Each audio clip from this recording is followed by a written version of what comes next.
Hello everyone, তোমরা সকলে কেমন আছো? আশা করি তোমরা সকলে অনেক ভালো আছো। আর হ্যাঁ, আমরাও কিন্তু অনেক ভালো আছি বলেই কিন্তু আজকে আমরা যাচ্ছি সবাই মিলে ঘুরতে। কোথায় ঘুরতে যাচ্ছি, কী করছি না করছি সবটাই তোমাদের সঙ্গে শেয়ার করব এই ছোট্ট মিনি ব্লগে।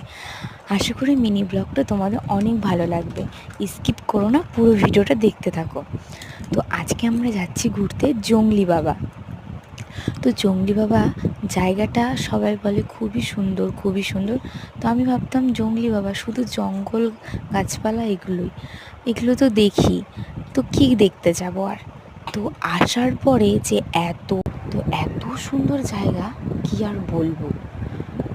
এত সুন্দর একটা মন্দির, এত সুন্দর গাছপালা, পশু পাখি।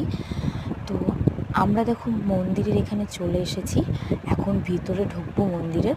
তো বাইরে থেকে আমি সুন্দর করে একটা প্রণাম করে তারপরে কিন্তু ভিতরে ঢুকলাম। তারপরে ভিতরে গিয়েও কিন্তু আমি সুন্দর করে একটা ঠাকুরকে মন থেকে প্রণাম করে তারপরে মন্দিরের ভিতরে গিয়েও ঠাকুরকে প্রণাম করে, তো এখানে কিন্তু ভিডিও করা নিষেধ ছিল, তবুও আমি ভিডিও করেছি লুকিয়ে। তো তারপরে দেখো আমাকে সুন্দর করে একটা ছোট্ট লাল টিকিট পরিয়ে দিয়েছে মন্দির থেকে। আর আজকে আমাকে কেমন লাগছে একটু কমেন্ট করে বলো। আর নেক্সট একটা